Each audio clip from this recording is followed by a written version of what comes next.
students, kal we discussed thermal resistance yesterday. Yes, sir. Okay, ठीक है. क्या formula, क्या what formula we got for the thermal resistance? क्या मिला था हमें थर्मल रेजिस्टेंस से? क्या फॉर्मूला मिला था हमको? क्या कंसेप्ट था थर्मल रेजिस्टेंस का? यार आप लोग रिस्पॉन्ड नहीं करेंगे, कुछ बताएंगे नहीं तो हमें कैसे अंदाजा होगा कि क्या परफॉर्मेंस चल जाए आपको? Sir, R is equal to 1 by KA. 1 by K. It was not 1 by K. It was L by K. Length of the rod and K conductivity and A is the area. ठीक है, तो ये mistake थी. ठीक है. Okay okay. अच्छा, दूसरी चीज लास्ट में हमने एक और चीज पढ़ा था, रेडिएशन. ये पार्ट तो था कंडक्शन में. रेडिएशन हमने जब स्टार्ट किया था उसमें 2-3 लॉज हमने पढ़े थे. What was that? What is the law which we studied in the radiation? Radiation क्या होता है, उसमें कौन सा लॉ है जो गवर्न करता है उसको? कौन सा कुछ फार्मूला आपके सामने आया था जिससे कुछ वैल्यूज कैलकुलेट करते हैं? जरा नोट्स बनाए होंगे आपने, देख के बता दो तुम वैसे ही. Just tell me whatever you have written in notes, या जो दिमाग में उसको देख के बताओ. सर, स्टीफन्स लॉ था. Stefan's Boltzmann law. ओके ठीक है. व्हाट द लॉ, क्या है वो लॉ? क्या है बेसिकली, क्या बताता है उस लॉ? जल्दी देख लीजिए. ठीक है, you can see the notes. वैसे आपको याद होना चाहिए, लेकिन बिल्कुल गरीबी की हालत में ये भी कहा जा सकता है कि आप नोट्स देख लें. ऐसा तो नहीं नोट्स भी नहीं बने? सर, बनाए हैं. अच्छा ठीक है, तो नोट्स देख के जल्दी से मुझे बताएं कि Stephen's law, Boltzmann law, what does it states? मतलब क्या समझा आपने? मैं ये नहीं कह रहा, आप मुझे वो लॉ वर्ड बाय वर्ड बताओ. Any formula, any conclusion, it is related to what?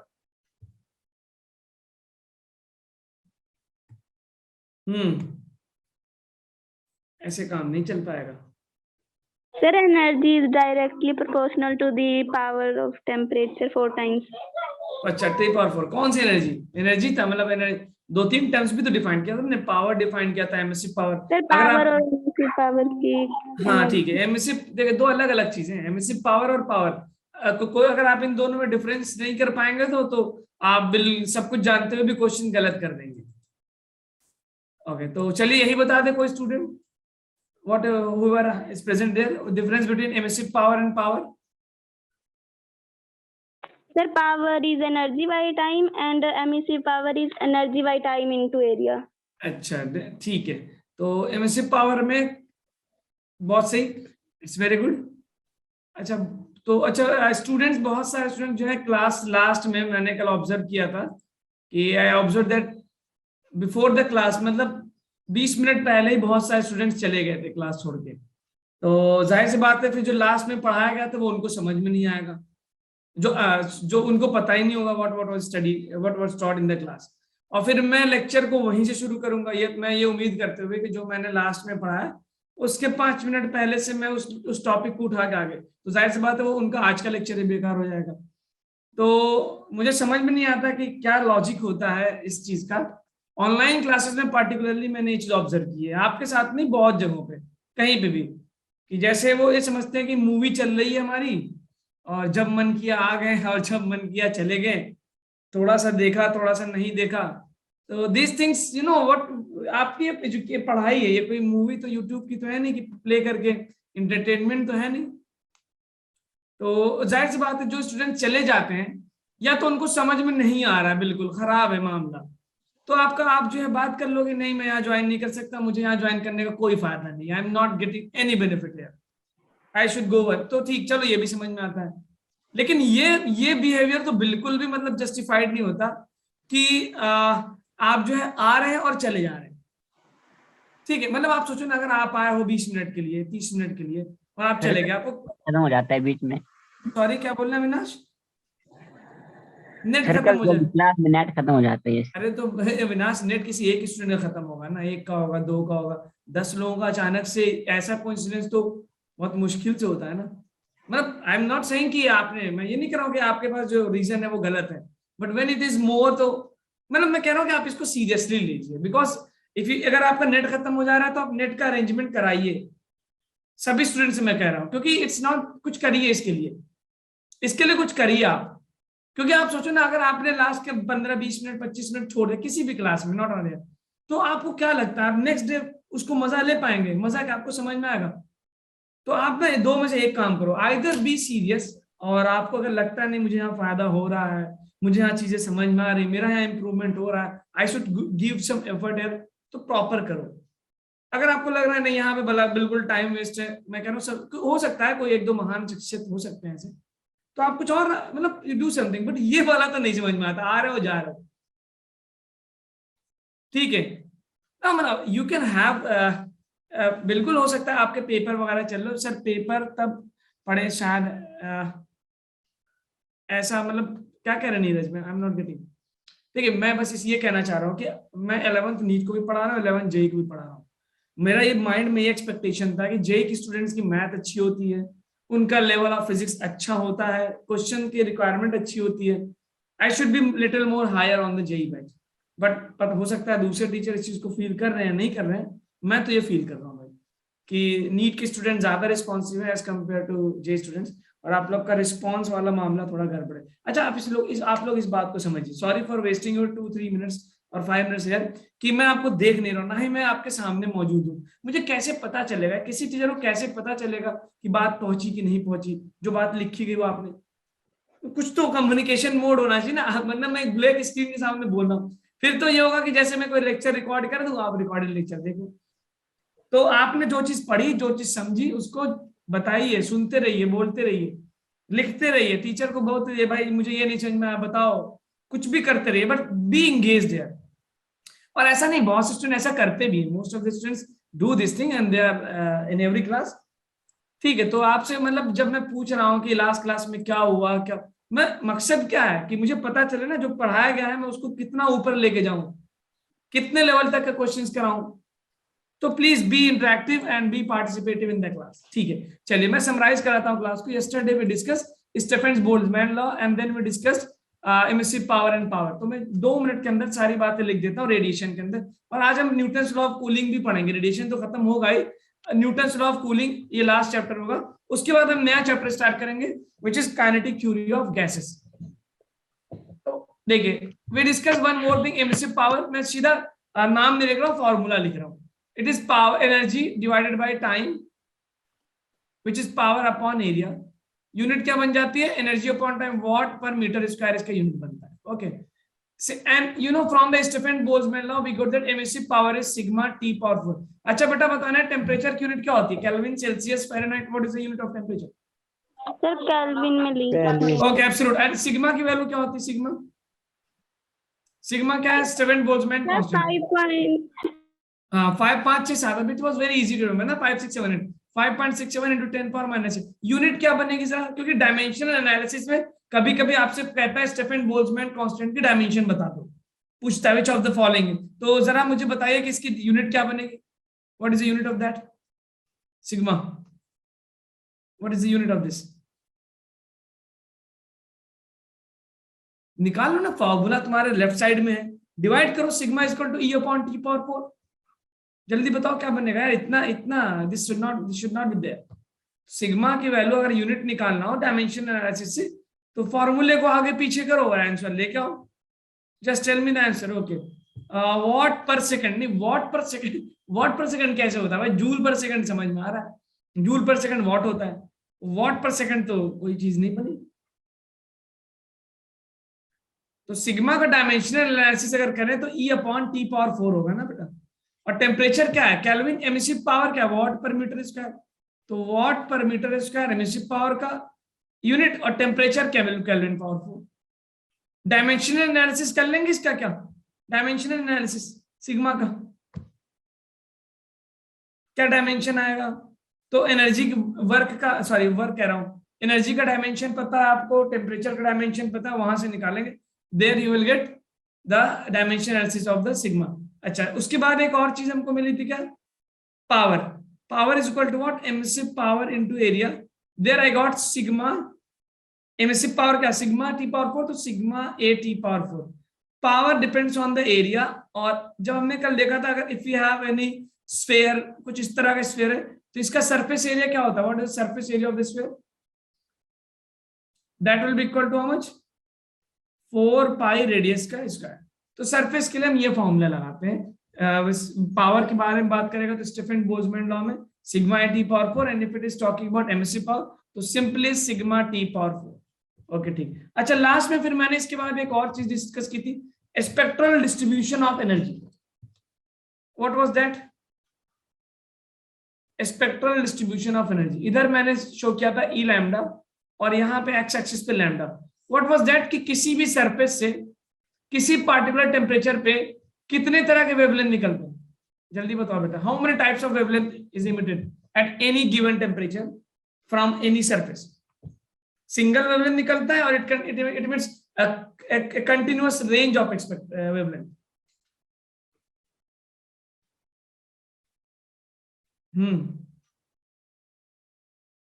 What type of wavelength is emitted? Yes.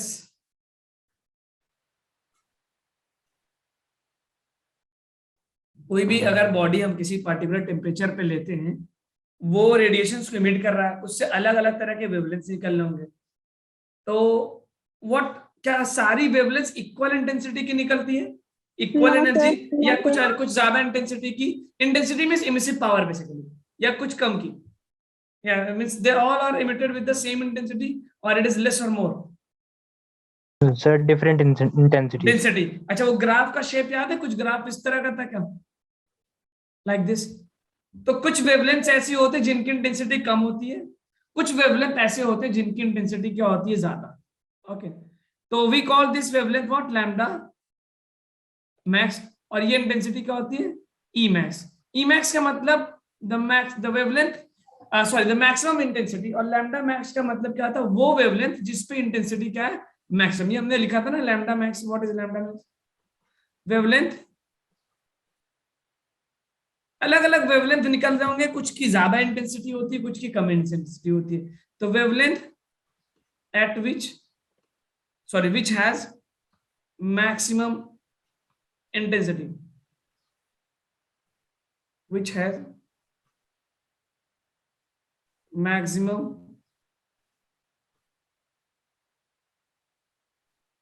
intensity। Okay ठीक है। अच्छा ये बताइए कि ये एरिया क्या देता था? yesterday we discussed what does this area gives? area of the energy versus lambda graph. What does this area gives? What does energy into energy into lambda means इधर ई लैम्डा है, मतलब energy of a particular wavelength. E lambda का मतलब क्या है? ई lambda का मतलब है इंटेंसिटी और एमिसिव पावर बोल सकते हैं। इंटेंसिटी और एमिसिव पावर एक ही चीज होती है, मैंने कल भी बताया था। Intensity of a given wavelength, किसी एक पार्टिकुलर वेवलेंथ का इंटेंसिटी कितना है। जैसे फॉर एग्जांपल मैं बोलूं 4000 नैनोमीटर है, तो 4000 नैनोमीटर का कितनी इंटेंसिटी है? 5000 नैनोमीटर है तो 5000 की इंटेंसिटी कितनी है? अलग अलग इंटेंसिटी अलग अलग वेवलेंथ के लिए होगी। तो ई लैम्डा का मतलब किसी एक पार्टिकुलर लैम्डा यानी वेवलेंथ की इंटेंसिटी कितनी है, that has been given by E lambda, intensity of a given, that we call as E lambda. Area क्या देता था मुझे? टोटल एमिसिव पावर, क्योंकि ई लैम्डा तो emissive power of a given wavelength है। Intensity area gives me total emissive power. Total emissive power बेटा किसके proportional होता है? टेम्परेचर का पावर 4। तो I can say the area of intensity versus lambda graph gives me the temperature power. अच्छा और lambda E lambda जो था ई मैक्स, मैक्सिमम इंटेंसिटी किसके प्रोपोर्शनल था? कल मैंने इसको फिफ्थ पावर लॉ बोलते हैं, proportional to T power 5। It means maximum intensity जो निकल रही है वो T पावर 5 के प्रोपोर्शनल है, और जो टोटल एरिया है that given by the Stefan Boltzmann law that is proportional to temperature का पावर 4। ठीक है चलिए इसके आगे से स्टार्ट करते हैं। ये सारी चीजें कल हमने डिस्कस किया था। I think this is there in your notes. ये है क्या आपके कॉपी में, नोट्स में? Yes sir. ठीक है ओके तो आगे बढ़ें क्या? ओके तो today we are going to discuss one thing. ये क्वेश्चन है, पहले आप जरा इस क्वेश्चन को सॉल्व करके मुझे आंसर दिखाइए। कह रहा है the temperature of a black body, ideal body का मतलब जिसके लिए हम स्टीफन बोल्ट्जमैन लॉ लगाते हैं, अभी मैं और बता दूंगा what is the meaning of that. कह रहा है बॉडी है उसके टेम्परेचर को हमने 50% इंक्रीज किया, तो what will be the percentage increase in the quantity of radiation emitted from it. अगर हम टेम्परेचर को फॉर एग्जांपल 100 से 200 कर दें या 100 से 150 कर दें, तो कितना you know Stefan Boltzmann law के अकॉर्डिंग टेम्परेचर चेंज करेंगे तो एमिसिव पावर भी क्या होगा, चेंज। तो what will be the change in the emissive power if the temperature has been increased by 50%? ठीक, तो कोई सरफेस ले लेते हैं, let me call it case 1 और ये रहा case 2, E1 and this is E2. Okay, तो we know that for example अगर ये टेम्परेचर T है तो 50% टेम्परेचर बढ़ाने का मतलब क्या है, ये बन जाएगा T प्लस 50% मतलब 0.5T। इसका टेम्परेचर बेटा हो जाएगा 1.5T हो जाएगा क्या, बोलो। अगर ये T था 50% बढ़ाने का मतलब 0.5T और ऐड कर दिया 1.5T। तो the temperature here will be equal to emissive power sigma T power 4 और इसका कितना होगा सिग्मा, इसका टेम्परेचर कितना है 1.5T power 4। This is right Stefan Boltzmann law. Now you have to tell, अब जरा इसका रेशियो, बहुत सिंपल क्वेश्चन है, स्टीफन बोल्ट्जमैन लॉ से हमें ये मिल गया। अब जरा हम ये पता कर लें कि E2 और E1 में क्या रिलेशन है, what is the relation between E1 and E2। तो ये बन जाएगा मेरे पास सिग्मा 1.5 का power 4 into T power 4 that is E2 and this is E1 हो गया मेरे पास sigma T power 4। Okay, 1.5 power 4 calculate करके बताना। अब मैथ्स के स्टूडेंट्स हैं, what is 1.5 power 4? 15 15 15 15 what it will be, increases 400%। Okay माशाल्लाह, ग्रेट। देखते हैं 1.5 पावर 4 कितना आएगा, 1.5 2.25 का स्क्वायर करेंगे ना, 2.25 it is coming out to be how much 5.0625। 5.0। ठीक है ठीक, तो 5.06 ले लेता हूं simply into sigma T power 4, ये हो गया E2। जरा निकाल लीजिए ratio. If I am going to take E2 by E1 that is going to give me 5.06 sigma T power 4 upon sigma T power 4। Sigma T power 4 कैंसिल, 5.06 को मैं रफली 5 लिख सकता हूं या आप लिख भी सकते हैं 5। तो I am getting how much, E2 is equal to 5.06 T1। It means अगर आपने टेम्परेचर को 50% इंक्रीज किया, मींस टेम्परेचर को आपने 1.5 टाइम्स कर दिया, तो आपका एमिसिव पावर जो हो रहा है वो 5.06 टाइम हो जा रहा है, रफली 5 ले सकते हैं, लिख दे। तो this is the times. How you find the percentage, percentage change कैसे निकालते बेटा, परसेंटेज कैसे निकालते, change upon original value, original या initial value whatever you want, into 100। ठीक है, इनटू 100। तो चेंज कितना होगा, E2 minus E1 upon original means E1 into 100। ठीक है, अच्छा E2 कितना है 5.06 T1, सॉरी T1 लिख रहा हूं मैं, इट इज E1 बेसिकली ना, it's not T1 it's E1। तो E2 है मेरे पास 5.06 E1 कितना E1, तो दोनों को माइनस करूंगा तो मुझे मिल जाएगा 4.06 E1 divided by E1 into 100। E1 से E1 cancel, how much answer you are getting, कुछ 406 के परसेंट। ओके, तो you are getting 406%। Okay, so the increase will be how much, yes very good sir, 230%। ना 230 नहीं आ रहा है अविनाश, मानसी एसेन 400 के करीब बोल सकते हैं, यू कैन एग्जैक्टली, तो 406% आ रहा है, तो 230 तो नहीं आ रहा है। तो सिंपली आपने एमिसिव पावर का रेशियो निकाला, टाइम्स पता चला, और वहां से आपने देखा कि द एमिसिव पावर और the intensity has been increase by 400%। तो you can write it is increased by 406%, 406% से इंक्रीज होगा। ठीक है, चलिए सर मेरा 506% आ रहा है। 506 कैसे आ गया, 500 माइनस नहीं करेंगे, परसेंटेज निकालने के लिए चेंज भी तो निकालेंगे। परसेंटेज निकालने के लिए चेंज निकालना पड़ता है ना, कितना पहले था और कितना बाद में, उसका डिफरेंस निकालेंगे पहले। तो 506 में से E1 माइनस करेंगे तो 406 बनेगा ना, माइनस भी तो करना होगा चेंज के लिए। चलिए ठीक है, एक नया टर्म इंट्रोड्यूस करते हैं, black body. Yes, okay, now let note down what is the meaning of black body. Anyone having idea, कभी बुक बुक पढ़ा एनसीईआरटी वगैरह, कुछ आइडिया है ब्लैक बॉडी का क्या मतलब होता है? चलिए मैं देखिए सी, अगर फॉर एग्जाम्पल, हाँ बोलो बोलो बेटा बोलो। जो सर जो बॉडी सारे के सारे रेडिएशन एब्सॉर्ब कर लेती है। ओके ग्रेट, सारी की सारी रेडिएशन एब्जॉर्ब कर दे, body which absorbs all the radiation not emit ना, ये वाला थोड़ा सा वेदांत आपका थोड़ा सा गड़बड़ है। देखिए फॉर एग्जाम्पल अगर हमने रेडिएशन को ऑब्जर्व करेगी। फिर से बोलिए, मुझे आवाज नहीं आई। सर फॉलिंग ऑन इट, जो उसके ऊपर गिरेगी रेडिएशन उसको ऑब्जर्व करेगी। अच्छा, और इमिट, हाँ ठीक है, अब्जॉर्ब तो सभी करते हैं। देखिए ब्लैक अब्जॉर्ब सभी करते हैं। देखिए अगर हम ये मान लें कि इस सरफेस को एक चादर है, एक शीट है, उसको अपने एक कमरा है जिसका टेम्परेचर T1 है और ये कमरा है जिसका टेम्परेचर क्या T2, तो स्टेफन बोल्ट्जमैन लॉ के हिसाब से ये रेडिएशन इमिट कर रहा होगा, रिफ्लेक्ट नहीं करेगा।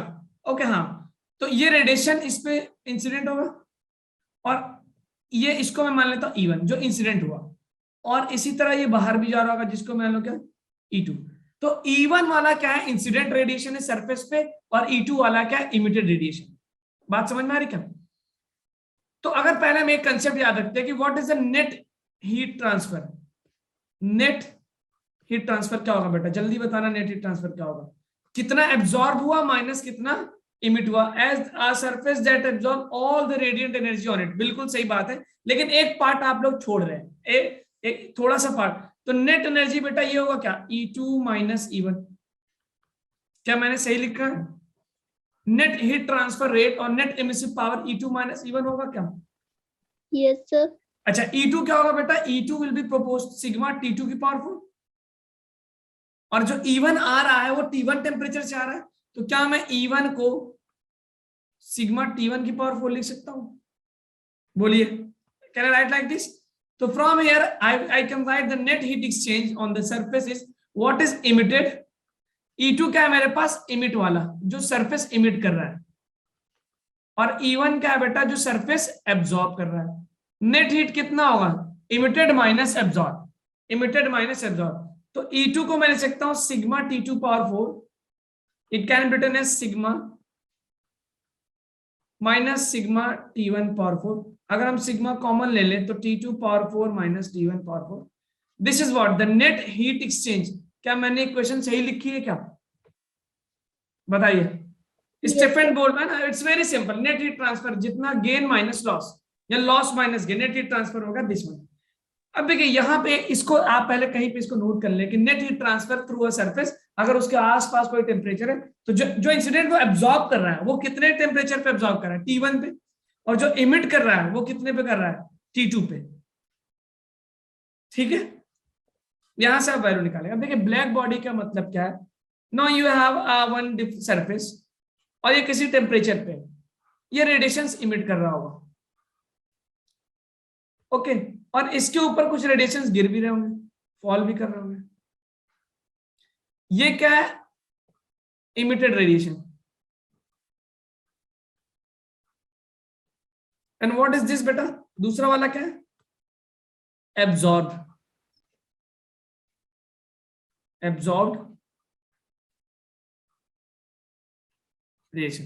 तो ब्लैक बॉडी की डिफिनीशन क्या होती है कि इस सरफेस T2 माइनस T1 को डेल्टा T पावरफुल लिख सकते हैं। नहीं समझा वेदांत, आप क्या करें, T2 नहीं भैया, ये T2 power 4 minus T1 power 4 है, दोनों पे अलग अलग पावर लगा Vedant. You can not write this, see देखिए दोनों पे अलग अलग पावर, जैसे मैं कहता हूं A power 4 minus B power 4 को A माइनस B का पावर 4 थोड़ी लिख सकते हैं यार, मैथ के स्टूडेंट है। No, you can not write like this, power दोनों पे अलग है ना, you can not do like this. Okay Vedant समझिएगा, डेल्टा T नहीं लिख सकते because they have different powers. अच्छा क्वेश्चन किया आपने, कंफ्यूजन हो सकता है, हुआ भी स्टूडेंट्स को। तो देखिए ब्लैक बॉडी किसको बोलते हैं, ब्लैक बॉडी का मतलब है एक ऐसा सरफेस जो सारे रेडिएशन जो उस पर पड़ रहे उसको एब्जॉर्ब कर ले, और जब वो इमिट करे तो it will emit all the wavelengths. दोनों कंडीशन होती है। It means A black body का मतलब क्या हुआ, ब्लैक बॉडी शॉर्ट में लिख रहा हूं, a surface which absorb all the radiation which is falling on it, और उसी वक्त it can emit all the wavelength from the surface, यानी कि वो सारे वेवलेंथ्स को इमिट भी कर रहा हो किसी पार्टिकुलर टेम्परेचर में, it can emit all the wavelengths. तो you can write the definition of the black body, a surface, और black body a surface which absorb all the radiation, which absorb all wavelengths मतलब ऐसा नहीं होगा कि वो कुछ वेवलेंथ एब्जॉर्ब करेगा, कुछ वेवलेंथ एब्जॉर्ब नहीं करेगा। जितने भी वेवलेंथ उस पर पड़ रहे सारा का सारा एब्जॉर्ब कर देगा। उसी तरह जब इमिट करने की बारी आएगी तो उसमें क्या करेगा, व्हाट इट विल डू, वो सारे के सारे वेवलेंथ्स को इमिट करेगा। मींस देयर विल बी, ऐसा नहीं होगा कि उसके अंदर कुछ वेवलेंथ्स प्रेजेंट है कुछ वेवलेंथ्स नहीं प्रेजेंट है। A surface which absorb all the wavelengths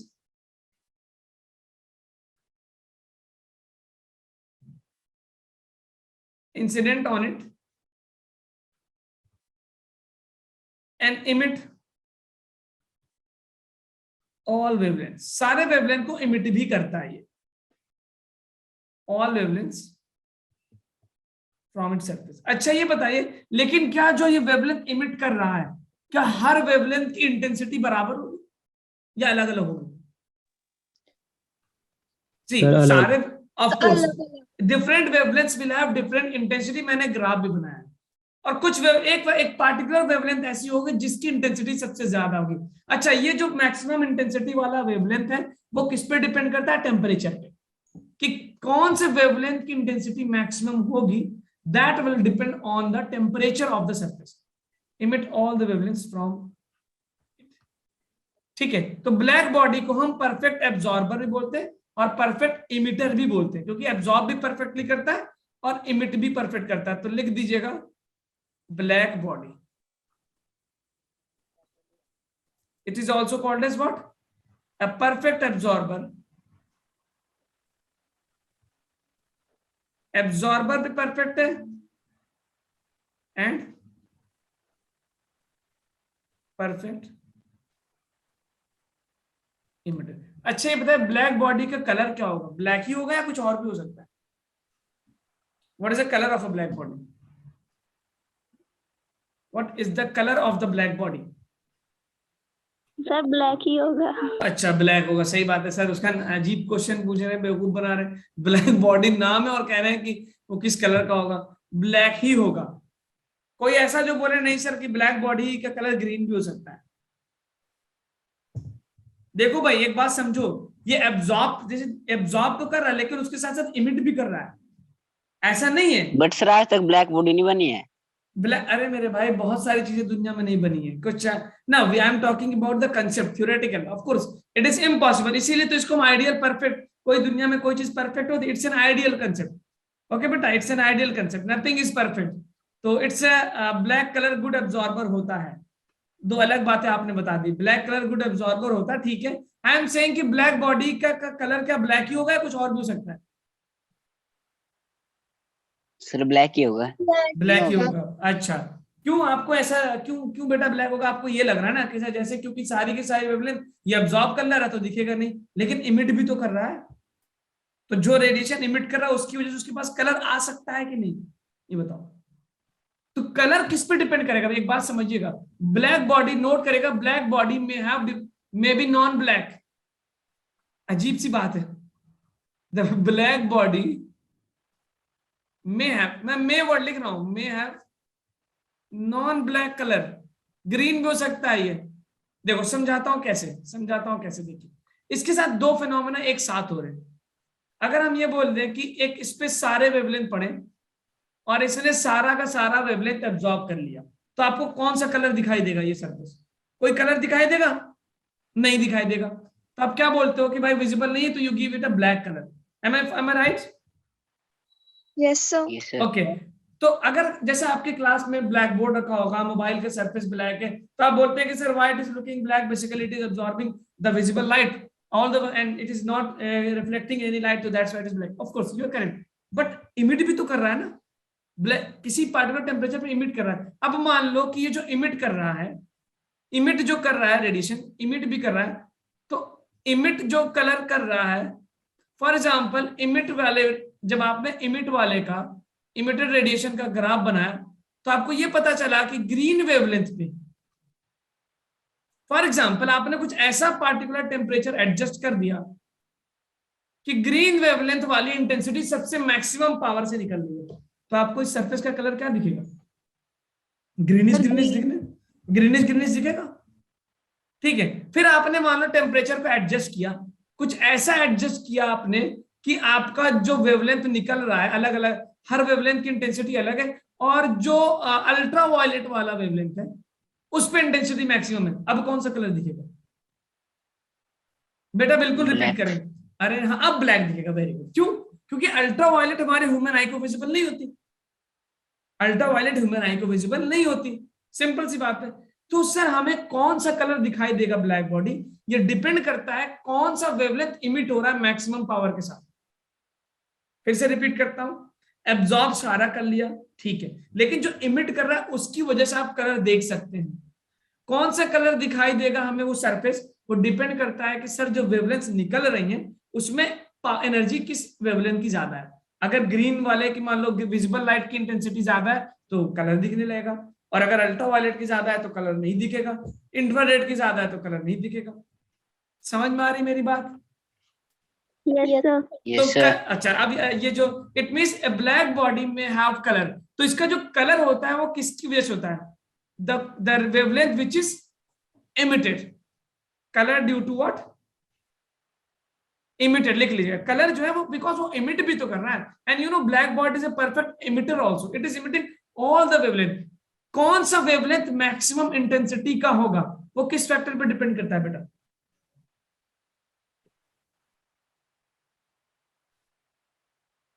emitted. कौन सा वेवलेंथ मैक्सिमम इंटेंसिटी का होगा? एनर्जी। एनर्जी पे डिपेंड करता है, लेकिन एनर्जी किस पे डिपेंड करती है? अभी तो मैंने लिखवाया था, T⁵ पे लिखवाया था ना। टेम्परेचर पे डिपेंड करता है बेटा कि कौन सा वेवलेंथ ज्यादा होगा, कौन सा वेवलेंथ कम होगा। That is depending on the temperature basically. तो colour due to emitted wavelength. तो अगर इस तरह का कोई ग्राफ है तो कौन सा कलर दिखेगा? ग्रीनिश कलर दिखने लगेगा आपको। देखिए फिर से बता दूं, जैसे कि स्टूडेंट ने बोला कि सर ब्लैक बॉडी हम नहीं बना सकते, of course we I am talking about an hypothetical and ideal concept. और ये क्या दिखेगा? What is the colour of this? Sir, black. Colourless, या फिर आप बोल सकते हैं क्या? ब्लैक दिखेगा। आई होप समझ में आ गया आपको ब्लैक बॉडी का कंसेप्ट। Yes, sir. ठीक है ना। एक और टर्म हम डिफाइन करते हैं, एक और टर्म डिफाइन करते हैं, लिखिएगा इमिसिविटी।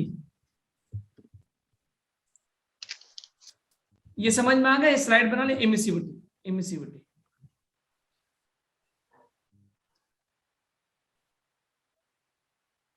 इमिसिविटी फॉर एग्जाम्पल, आपने एक सरफेस लिया टेम्परेचर T पे जो कि ब्लैक बॉडी है, और एक दूसरा सरफेस लिया उसी सेम टेम्परेचर पे जो कि नॉन ब्लैक बॉडी है। बताना बेटा किसका इमिसिव पावर ज्यादा होगा, ब्लैक बॉडी का या नॉन ब्लैक बॉडी का? Sir, black. Of course. So I can say the emissive power of the black body will be more than the emissive power of the non-black body. Yes, sir.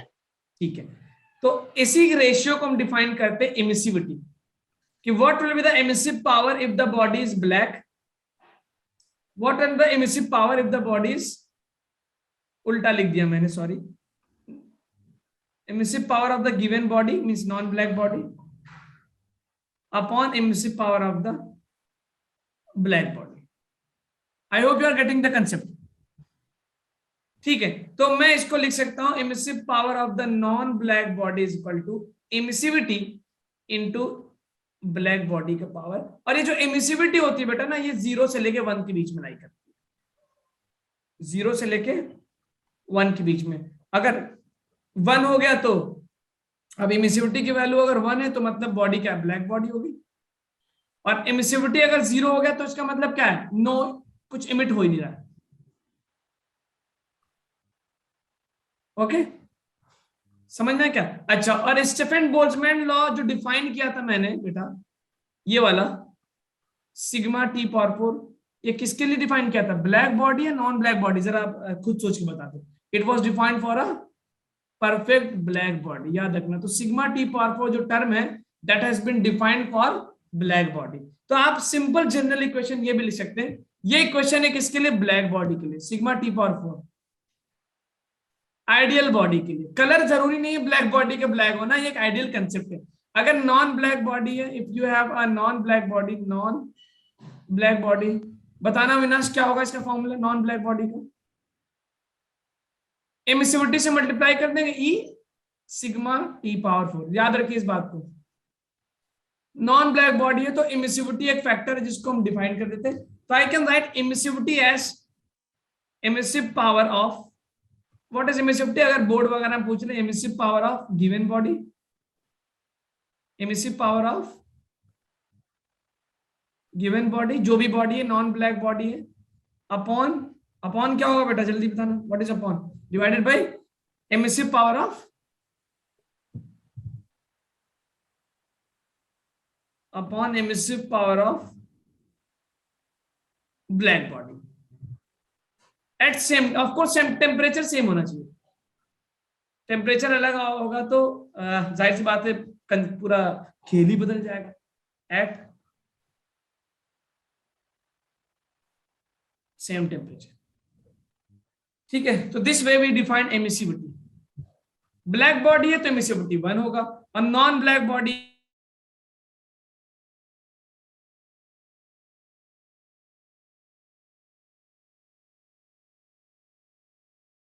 Yes, sir. for a non-black body emissivity can be anything, and for a black body emissivity will be 0, sorry 1। और emissivity 0 हो गई बेटा तो क्या मतलब है, कुछ emission हो ही नहीं रहा है, 0 केल्विन की बात हो रही है ना, ऐसा सरफेस पॉसिबल नहीं है, कुछ ना कुछ तो emission हो गए। ओके, मैं move on to the next slide, अगर आप लोगों ने नोट कर लिया। रुको सर, नहीं किया। हाँ बिल्कुल, मैं इसीलिए पूछता हूँ। एमिसिव तो स्टेफन बोल्ट्जमैन लॉ जो हमने लिखा था, sigma T power 4, that was the black body.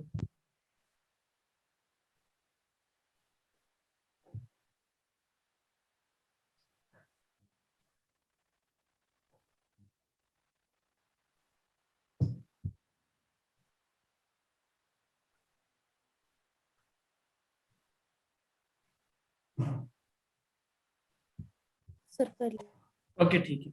Now we are coming to some questions basically. एक मिनट, ठीक है।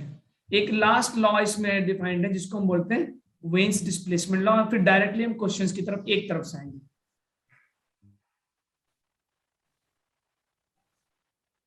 ठीक है, इसको नोट कर लिया क्या बेटा आपने? Everyone done? Yes, sir. Yes, sir. Now one thing, the last one is Wayne's eccentricity. This is very important law for the point of view of competition exam. Wayne's displacement law. ठीक है, फिर से मैं आपसे पूछ रहा हूं, I am asking you again, कि जो एनर्जी निकलती है किसी भी एमिट होती है किसी पार्टिकुलर टेम्परेचर पे, क्या हर वेवलेंथ की इंटेंसिटी बराबर होती है, अलग होती है? अलग अलग अलग होती है, ठीक। और एक पार्टिकुलर वेवलेंथ होता है जिसपे, हाँ बिल्कुल, एक पार्टिकुलर वेवलेंथ होता है जिसपे इंटेंसिटी मैक्सिमम होती है। Yes, sir. yes, तो ये sir. वेव्स डिस्प्लेसमेंट लॉ उसी के बारे में बात करता है कि फॉर एग्जांपल आपने एमिसिविटी स्पेक्ट्रल एनर्जी कर्व बनाया है, स्पेक्ट्रल का मतलब होता है वेवलेंथ के साथ। So this is the E lambda. What is the meaning of E lambda my dear students? What is the meaning of E lambda? Total energy? Yes, sir. Total energy.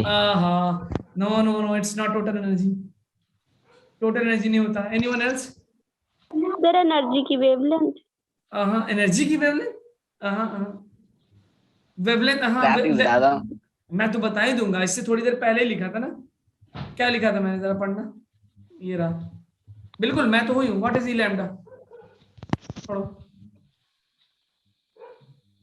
So intensity of a given wavelength. हाँ, यानी किसी एक particular wavelength की intensity, ई से intensity emissive power जिसको बोल सकते हैं, और लैम्डा ये बता रहा है कि उस किसी एक पार्टिकुलर गिवन वेवलेंथ की इंटेंसिटी क्या है, that is known as E lambda.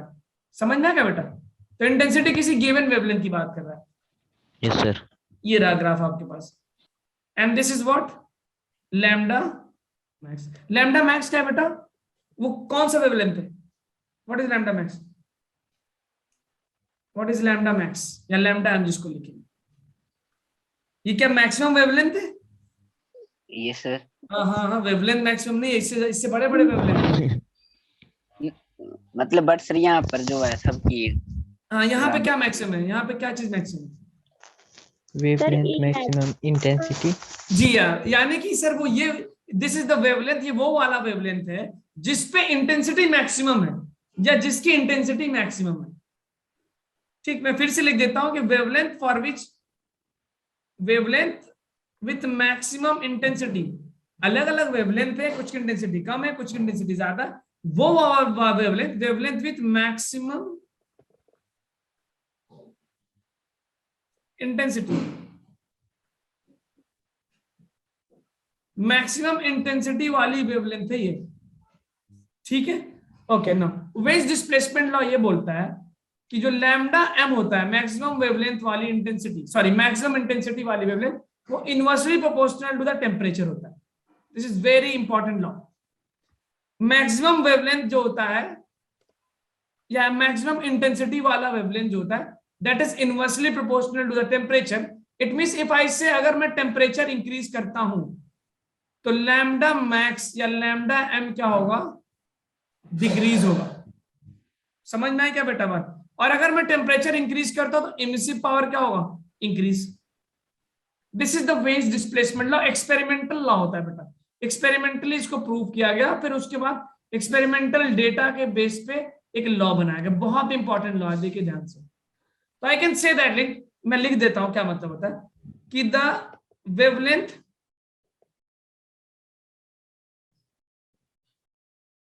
With maximum intensity, maximum वो वेवलेंथ जिसकी इंटेंसिटी मैक्सिमम है,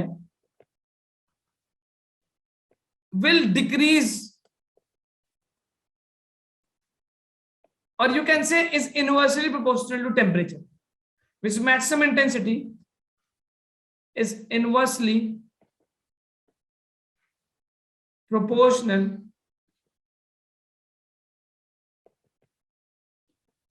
to temperature. टेम्परेचर के इनवर्सली प्रोपोर्शनल होता है। इट मींस टेम्परेचर बढ़ाएंगे तो इंटेंसिटी तो बढ़ेगी टोटल, लेकिन मैक्सिमम वेवलेंथ कम होगा। एग्जांपल अभी देखो समझ में आएगा, एक ग्राफ बनाऊंगा, बिल्कुल पूरी तरह समझ में आएगा। फॉर एग्जांपल ये आपने बना दिया ई लैम्डा वर्सेस लैम्डा।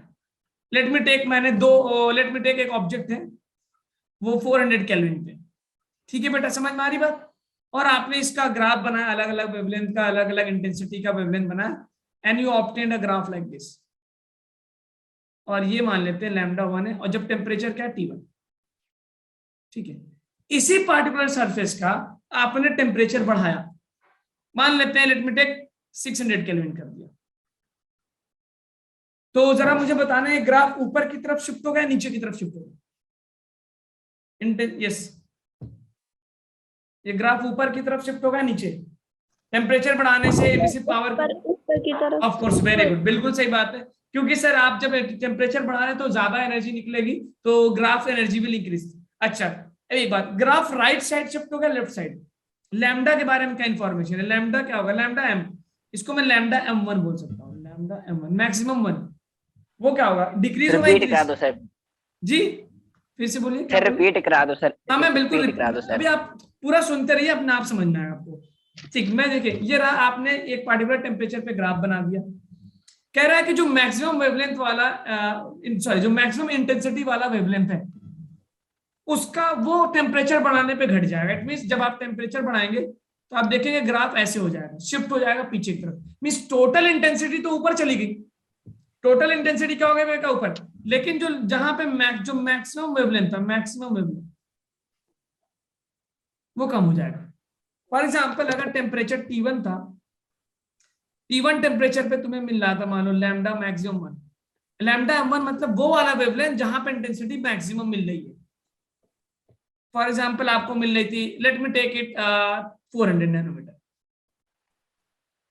तो जब आपने टेम्परेचर बढ़ा के T2 किया तो टोटल एमिसिव पावर तो बढ़ गई, लेकिन वो वेवलेंथ, वो पार्टिकुलर वेवलेंथ जिस पे इंटेंसिटी मैक्सिमम थी, जैसे अलग अलग वेवलेंथ निकलने 400, 500, 600, 700, तो पहले मान लो 400 पे मैक्सिमम था, तो अब ये कह रहा है कि अब आपका जो मैक्सिमम मिलेगा वो 400 से कम मिलेगा, मान लो 300 मिलेगा। और टेम्परेचर बढ़ाएंगे तो टोटल इंटेंसिटी तो बढ़ जाएगी, टोटल इंटेंसिटी तो बढ़ेगी, लेकिन वो वेवलेंथ जहां पे मैक्सिमम था वो 300 से भी कम हो जाएगी, मान लो 250 हो जाएगी नैनोमीटर। बात समझ में आ रही क्या बेटा? ये This is Wein's displacement law. This is called as what?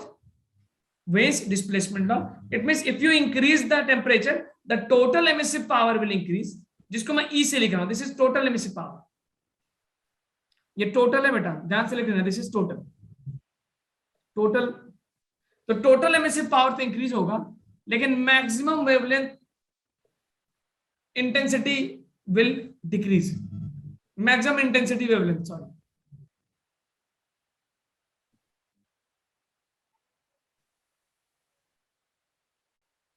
Okay sir एक बार बता दो। हाँ मैं फिर से बताता हूं, पहले आप इसको नोट कर लीजिए, 1 मिनट में जल्दी सारा इंफॉर्मेशन नोट करिए।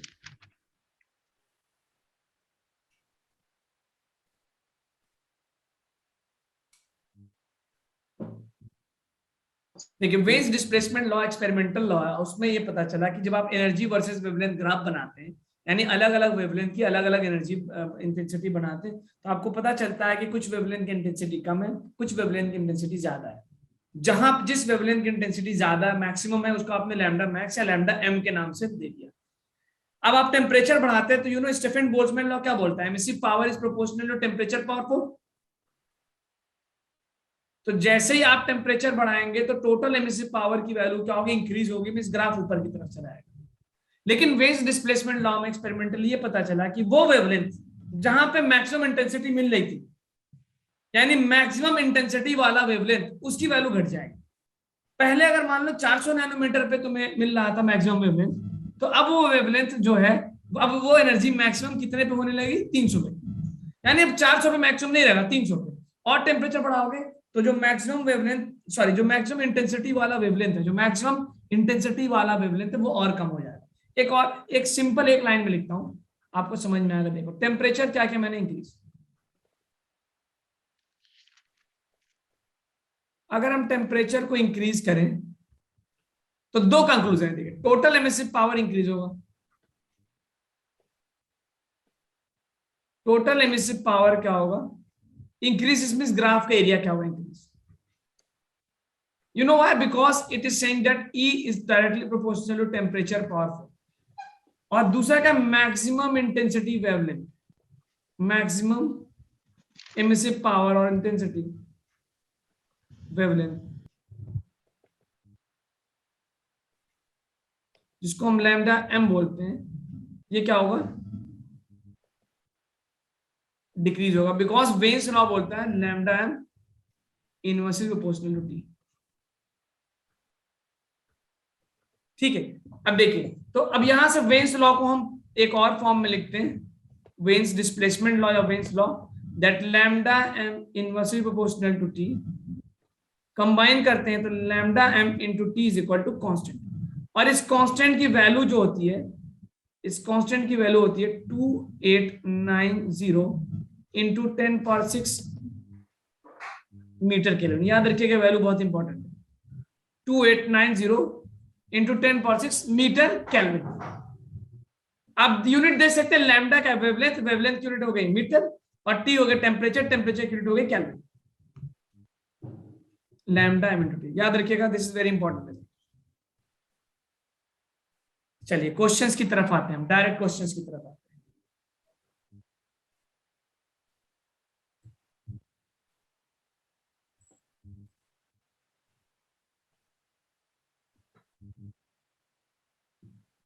ठीक है, नोट कर लिया क्या बेटा इस बात को? Yes sir. अच्छा, अब जरा ये ग्राफ देखो, ये ग्राफ बहुत इंपॉर्टेंट है आपके लिए। देखो ये स्पेक्ट्रल रेडिएशन इंटेंसिटी दे रहा है, यहां पे लैम्डा दे रखा है, लैम्डा मतलब वेवलेंथ, और इधर तुम्हें दे रखा ई लैम्डा। अब देखो जैसे जैसे आप टेम्परेचर बढ़ा रहे हैं, T1 है, ये T2 है, ये T3 है, देखिए गौर से, जैसे जैसे आप T1 से टेम्परेचर बढ़ा के T2 ले गए, T2 से टेम्परेचर T3 ले गए, तो टोटल एमिसिव पावर तो बढ़ रही है, ग्राफ ऊपर जा रहा है, उसी के साथ साथ ग्राफ लेफ्ट साइड मूव कर रहा है। लेफ्ट साइड मूव करने का मतलब क्या हो रहा है, लैम्डा एम जो है maximum wavelength, intensity of maximum wavelength, maximum intensity wavelength, यानी लैम्डा एम क्या हो रहा है, डिक्रीज जैसे आप बना रहे। ठीक है, अच्छा यहां पे देखो एक राइट साइड में फ्रीक्वेंसी है, फ्रीक्वेंसी, तुम्हें पता होगा कि फ्रीक्वेंसी वेवलेंथ के अपोजिट होता है, you know this. speed is equal to frequency into wavelength. I can say lambda is inversely proportional to the frequency. तो ओके, क्या होगा बेटा? वेदांत नो सर बोलना, forward you are saying no, I am not getting. तो देखो, अगर wavelength, इसका मतलब क्या है? अगर आप वेवलेंथ को घटा रहे हैं तो फ्रीक्वेंसी बढ़ा रहे हैं, वेवलेंथ को घटा रहे तो फ्रीक्वेंसी को आप क्या करें? बढ़ा. Because there is a relation between speed, frequency and wavelength. Speed of wave is equal to frequency into wavelength. Frequency का सिंबल म्यू होता है बेसिकली, सॉरी न्यू होता है, न्यू. तो इनवर्स रिलेशन है. तो if you will increase the wavelength, simply frequency क्या होगी? डिक्रीज. या फिर अगर आप वेवलेंथ को डिक्रीज करेंगे तो फ्रीक्वेंसी क्या होगी? इंक्रीज. तो देखो, ये ग्राफ अगर फ्रीक्वेंसी के साथ पूछता है तो जैसे जैसे आप टेम्परेचर बढ़ा रहे हैं तो ग्राफ तो ऊपर जाएगा, बिकॉज टोटल एमिसिव पावर का इंक्रीज. अब वेवलेंथ घट रहा था तो फ्रीक्वेंसी क्या होगा? बढ़ेगा. सो बी केयरफुल, एग्जाम में देख लीजिएगा कि क्या पूछा है, फ्रीक्वेंसी पूछा है या फिर वेवलेंथ पूछा है. वेवलेंथ घटेगा, फ्रीक्वेंसी क्या होगा? बढ़ेगा. तो I can also right temperature increase करने से टोटल एमिसिव पावर इंक्रीज होगा. एक लाइन में अगर हम कंक्लूजन दे पूरे इसका इवेंट्स लागू, टेम्परेचर इंक्रीज करेंगे तो टोटल एमिसिव पावर इंक्रीज होगा. एक बात, lambda max, maximum intensity wavelength क्या होगा? डिक्रीज. और फ्रीक्वेंसी मैक्स म्यू एम क्या होगा? इंक्रीज होगा. बहुत ध्यान से इस बात को नोट कर लीजिए. तो फ्रीक्वेंसी ग्राफ क्या होगा? राइट साइड में शिफ्ट हो रही है और वेवलेंथ ग्राफ लेफ्ट साइड में शिफ्ट हो रही है. चलिए, सारी थ्योरी खत्म हो गई, हम क्वेश्चंस और न्यूमेरिकल की तरफ आते हैं. जल्दी से ये दोनों ग्राफ बना लीजिए अपनी कॉपी पे.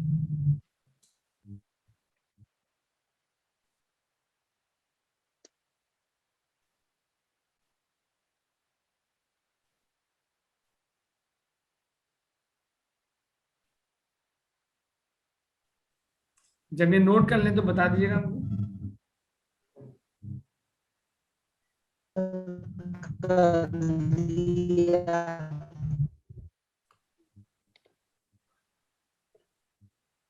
Okay, is this noted down?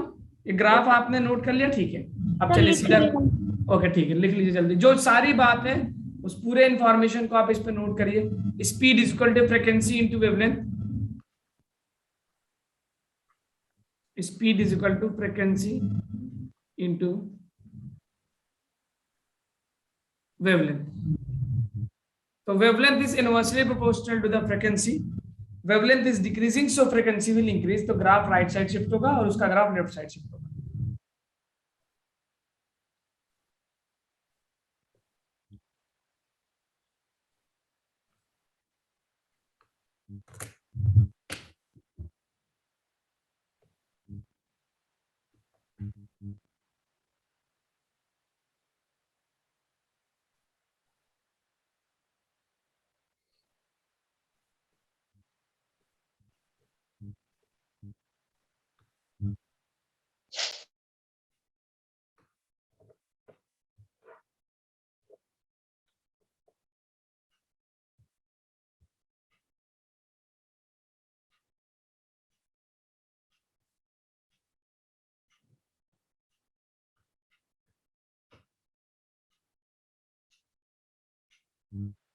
Yes, is this done बेटा? Yes sir. ठीक है, ओके. चलिए न्यूमेरिकल्स की तरफ आते हैं. अच्छा देखिए, एक स्लाइड पे आपके ये जो सारी इंफॉर्मेशन लिखा हुआ है, जरा इसको देखिए कि ये सारा इंफॉर्मेशन आपको समझ में आ रहा है. देखिए, जो पीक होता है, ये हाइट, ये लैम्डा मैक्स के बारे में, ये टेम्परेचर पर 5 पे डिपेंड करता है. और जो एरिया होता है वो टोटल के ऊपर डिपेंड करता है. तो ये किस पे हो गया भाई? T⁴. ठीक है, इसको आप स्किप करिए, इग्नोर दिस. और लैम्डा मैक्स जो होता है वो इनवर्सली प्रोपोर्शनल टेम्परेचर हो गया. ई लैम्डा मैक्स T⁴ के बराबर हो गया. और एरिया जो हो गया, टोटल एरिया, जो कि सिग्मा T⁴ के बराबर होगा, दैट इज सिंपली T⁴. तो ये जो जितनी चीजें मैंने रेड बॉक्स में किया है, ये सारी बातें आप, बाकी जो रेड में नहीं है उसको आप इग्नोर कर सकते हैं.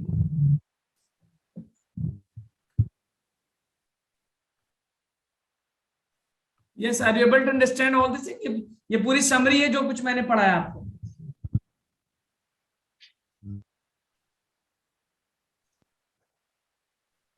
इसको भी नोट कर लें. जो रेड में, आप इस थर्ड पॉइंट को आप चाहें तो इग्नोर कर दें. You can ignore the third point है. but please note down these 2-4 points which I have put in the square box.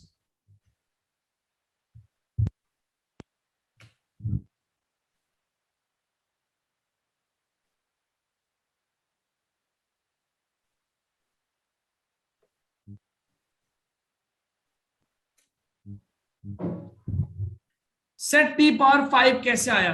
अरे भाई टी पावर 5 टोटल के लिए नहीं है बेटा, ये टी पावर 5 मैक्सिमम के लिए, दिस इज फॉर मैक्सिमम। अभी बताया था मैक्सिमम इंटेंसिटी की बात हो रही है, टोटल तो टी पावर 4 पे डिपेंड करता है, मैक्सिमम और ये एरिया जो टोटल वाला टी पावर 4 होता है।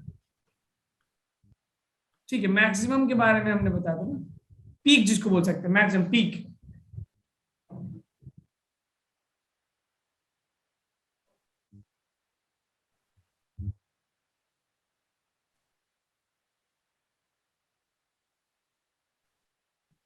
सब हो गया। ठीक है, ओके, चलिए सीधे क्वेश्चंस की तरफ आते हैं। Now okay, can I calculate the temperature of the black body from the given graph. ये इसका एनर्जी स्पेक्ट्रल ग्राफ है, इसका टेम्परेचर बताइए। Okay, can you tell me what is the lambda m in this case? Lambda max कितना है इसमें? What is the lambda max in this case? So 1.5. 1.5, okay, micrometre because unit देखिए, तो from the graph I get to know that lambda M जो है वो हो गया 1.5 माइक्रोमीटर। अच्छा, अब आप लैम्डा मैक्स की मदद से वेन्स लॉ मुझे क्या बोलता है? Lambda max into temperature is equal to constant, और उस कांस्टेंट की वैल्यू क्या लिखो जरा मुझे बताइएगा। Check and tell me what 2890 into 10 raised to power minus 2890 into 10 power minus 6 meter Kelvin. Okay, so from here can I calculate the temperature? 2890 into 10 power minus 6 divided by lambda m. Lambda m कितना? 1.5 micrometer. Micro के लिए मैं again 10 power minus 6 लिख दूं, तो 1.5 into 10 power minus 6, तो -6 cancelled out. मैं इसको रफली 3000, लेट मी टेक इट 3000, इसको 2890 को लेट मी टेक रफली 3000 ले लेता हूं अपॉन 1.5, ये ऊपर गया 10, 15 1 जा 15 2 जा 200, तो I am getting something approximately 2000 kelvin के अप्रॉक्स इसका टेम्परेचर आ रहा है।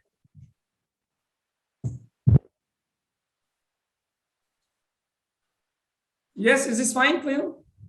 सर स्क्रीन Yes, में sir. ठीक है, आप एक मैंने कैलकुलेशन इजी करने के लिए मैंने उसको 2890 को रफली 3000 ले दिया। अब कंपटीशन में जो वैल्यू 2000 से थोड़ी कम होगी, 1900 समथिंग आएगा, उसको आप वैल्यू लगा देंगे 1926। हाँ ओके, ठीक है, किसी ने डायरेक्ट कैलकुलेट कर लिया, कैलकुलेटर से 1926 आ रहा है। Okay, 1926 from calculate, this is the answer. ठीक है, चले आगे दूसरे क्वेश्चन की तरफ।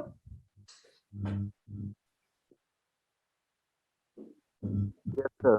ठीक है, चलिए अब ये क्वेश्चन आपके पास स्क्रीन पे, जरा इसको देखिए क्या कर रहा है। It is saying the temperature of a furnace is 2000 degree Celsius.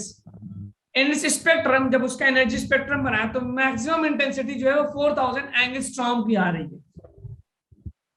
If the maximum intensity is 200 degree Celsius, sorry 2000, calculate the temperature of the furnace. Temperature of the furnace. तो देयर आर टू थिंग्स, एक lambda 1 है और lambda 1 के साथ T1 है। अगला जो है लैम्डा m1 मानते हैं इसको, lambda 1 and this is lambda m2। Temperature is T2। Lambda m1 कितना है? 4000 एंगस्ट्रॉम। यस, एंगस्ट्रॉम कितना होता है बेटा? How much is angstrom? और T1 दे रखा है 2000 डिग्री सेल्सियस। तो हम टेम्परेचर को डिग्री में रखते हैं केल्विन में? केल्विन में। ओके, तो सबसे पहले फौरन आप इसको केल्विन में कन्वर्ट करिए, तो it will become 2273 kelvin. And this is asking you for temperature at the, जब उसका देखिए आपने क्या किया, एक बार आपने 2000 डिग्री सेल्सियस पे उसका ग्राफ बनाया स्पेक्ट्रम का, और आपने ये देखा कि जो मैक्सिमम आ रहा है वो 4000 का है। फिर आपने उसके टेम्परेचर को चेंज किया, घटाया बढ़ाया जो भी किया, and then you are observing कि अब जो मैक्सिमम आ रहा है वो कितने पा रहा है? 2000 पे। बताना टेम्परेचर, अगर लैम्डा एम घटा है तो टेम्परेचर कितना आया होगा, बढ़ाया होगा या घटाया होगा आपने, what you have done with the temperature, increased और डिक्रीज्ड?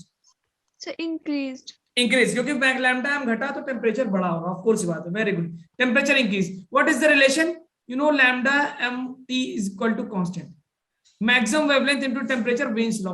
तो can I write that this lambda m1 t1 is equal to lambda m2 t2 because lambda m into temperature क्या है, कांस्टेंट है।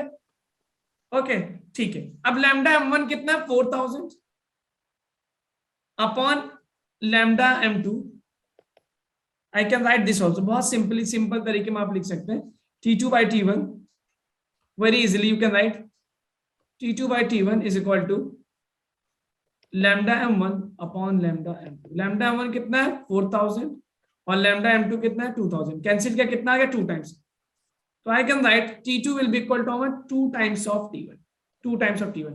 ओके तो टेम्परेचर 2 कितना हो गया बेटा, 2 टाइम्स ऑफ t1, t1 किस में रखें 2000 या 2273, क्या रखना है केल्विन में? हाँ जी, गलती से 2000 मार सकते ना, पहला ऑप्शन होगा जो कि गलत होगा, you have to put the value in Kelvin, तो it will be how much 2273, तो हाउ मच आर गेटिंग 2 3 जा 6 7 2 जा 14 2 2 जा 4 1 5, ये आ गया आपसे T2, ये आ गया kelvin, this is the answer in kelvin, ये आंसर कितना है केल्विन में, लेकिन आपको आंसर किसमें पूछा है डिग्री सेल्सियस में, तो अब क्या करेंगे इसमें से माइनस करेंगे 273, तो अब आपको डिग्री सेल्सियस मिलेगा, तो लेट में माइनस, जल्दी से माइनस करके बताना कितना आ रहा है 4 5 4 6 माइनस 273, क्या कर दिया मैंने, minus 273 4273, very good, yes sir. तो ऑप्शन में 4000 भी दिया होगा जो कि क्या होगा गलत, समझ में आया क्या? तो पहले आप you will first find the value of the temperature in kelvin, then आप उसको कन्वर्ट करेंगे किसमें, डिग्री सेल्सियस में। Okay yes sir. ठीक है, चलिए इसको जल्दी से नोट करिए, तो हम आगे बढ़ते हैं, इसको नोट कर लिया अगर आपने, वेन्स लॉ का lambda T is equal to constant lambda 1 t1 is equal to lambda 2 t2। Yes sir. ठीक है, चलिए ये आपके पास नीट का problem, this is the NEET question, NEET है जेई किसी कंपटीशन का प्रॉब्लम है, इसको सॉल्व करने की कोशिश करिए। कह रहा था पावर रेट, पावर की बात कर रहा है, the power radiated by a black body is P and it radiate maximum energy at lambda naught, यानी लैम्डा मैक्स लैम्डा नॉट दे रहा है। क्या मतलब है कि अगर हम इसका एनर्जी ग्राफ बनाएंगे तो एनर्जी वर्सेस लैम्डा ग्राफ जब मैं बनाऊंगा तो I am going to get the maximum wavelength at lambda naught, बोल रहा है। The temperature of the black body is not change so that it radiates maximum energy. अब इसने टेम्परेचर को चेंज किया एंड उसने इसको इस तरह चेंज किया कि अब जो मैक्सिमम इंटेंसिटी मिल रही है वो कितने मिल रही है 3/4 lambda naught. Let me take it for T1 and let me take it is T2। तो यहां पे जो पावर वो इमिट कर रहा था वो पावर P था, तो कह रहा है यहां पे जो पावर है उसको P2 मान लेते हैं। P2 कह रहा है NP है, तो N की वैल्यू क्या,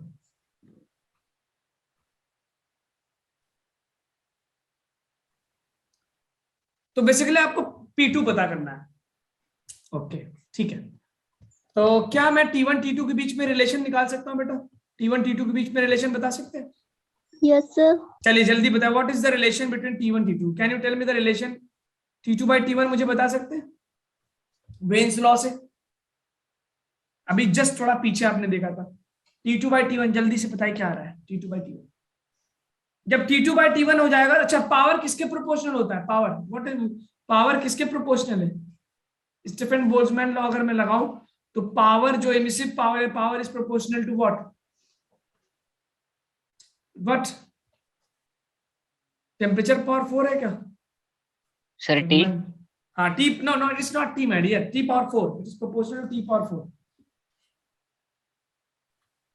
okay, one answer I am getting Anjana, okay great, 2-4 option भी आना शुरू हो गए। अब चलिए मैंने इतना हिंट दे दिया, अब मुझे इसका आंसर बताओ। अरे वाह सर थर्ड।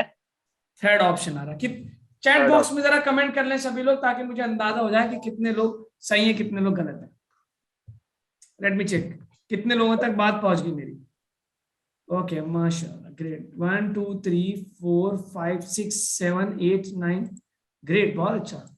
सभी ने थर्ड ऑप्शन दिया। अच्छा, एक स्टूडेंट ने अलग ऑप्शन दिया, 2 दे रहा है, ठीक है, लेट मी चेक। तो ना T2 by T1 will be equal to λ1 over λ2। अभी हमने देखा लेवेन्स डिस्प्लेसमेंट लॉ से, it is opposite of the temperature. T2 by T1 lambda, तो λ1 कितना है, लैम्डा नॉट, और λ2 है 3/4 लैम्डा नॉट, तो 4 ऊपर चला जाएगा। तो I am getting temperature 2 by temperature 1 इज 4/3। नाउ अब आपको पावर बताना है, तो power will be equal to, now you have to tell the power. P2 by P1 क्या होगा, what will be P2 by P1? P2 by P1 क्या T2 power upon T2 power 4 upon T1 power 4 होगा, simply Yes, sir. because power is inversely proportional to, sorry, that temperature power, I can add T2 power 4 upon T1 power 4। वो sigma sigma वाला term cancel हो जाएगा ना, sigma ए cancel हो जाएगा simply, very good. तो T2 by T1 का power 4, this is the answer.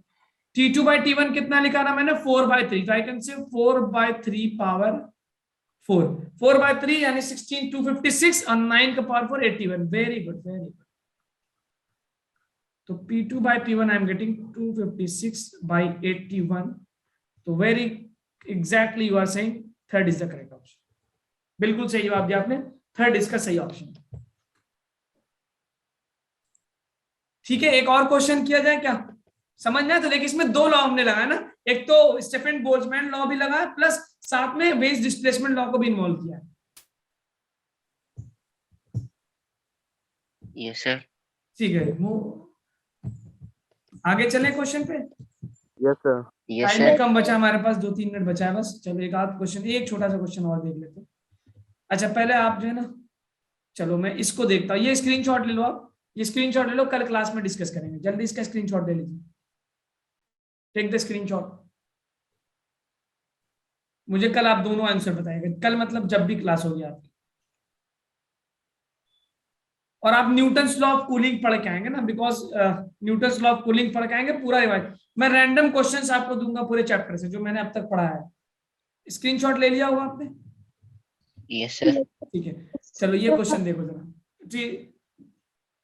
एक मिनट आदित्य, ठीक है, ओके।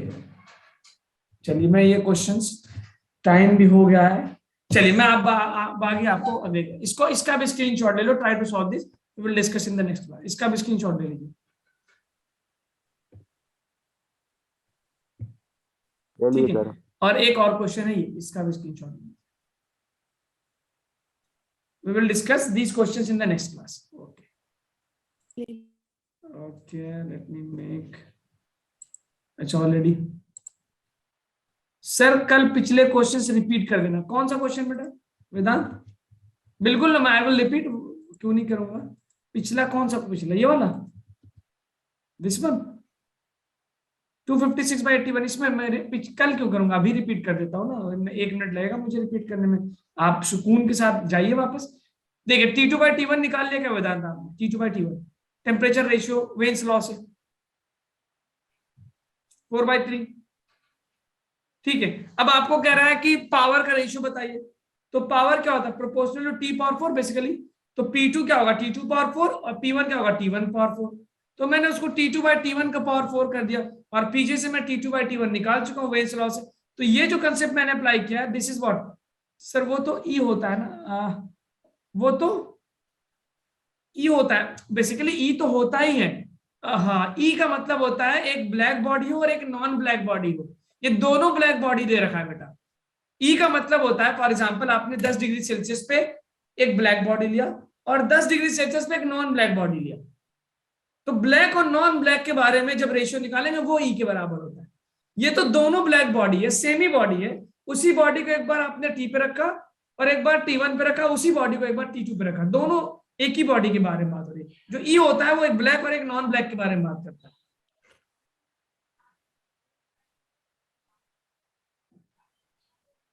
ठीक है, चलिए ठीक है, मिलते हैं अगले क्लास में। Till then good night, goodbye all of you. Bye, sir. Okay, पढ़ के आइएगा जितना पढ़ाया, अगले क्लास में मैं रैंडम क्वेश्चंस कराऊंगा। Okay, I hope you will be able to solve those questions. Okay, goodbye. Thank you all of them. To all of you. Bye, sir.